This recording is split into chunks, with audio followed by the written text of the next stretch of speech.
ہماری مدد کہاں سے آتی ہے؟ داؤد کہتا ہے میں اپنی نظریں پہاڑوں کی طرف اٹھاتا ہوں۔ مدد کہاں سے ملے گی؟ مدد صرف اسی سے ملتی ہے جس نے آسمان اور زمین کو پیدا کیا، یعنی خداوند سے۔ انسانی مدد بیکار ہے۔ ہم اکثر سوچتے ہیں کہ کاش کوئی ہماری مدد کرے۔ جتنی زیادہ مدد ملے اتنا ہی اچھا ہے، لیکن ایسی تمام سوچیں چھوڑ دینی چاہیے۔ خدا پر بھروسہ رکھو۔ خدا ہمارے لیے پناہ اور پلا ہے۔ مصیبت کے وقت وہی قابل اعتماد مدد ہے۔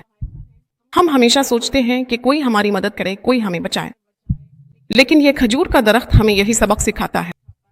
اسے کسی نے پانی نہیں دیا۔ صحرا میں کون پانی دے گا؟ وہاں تو پانی ملنا ہی مشکل ہے۔ وہاں ایک بوند پانی بھی نہیں ملتی، لیکن پھر بھی یہ درخت اتنا سرسبز کیسے ہے؟ یہ کیسے بڑھتا ہے؟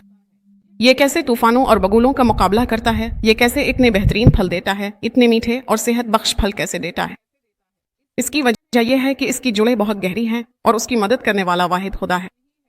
الحمدللہ۔ ہللویا۔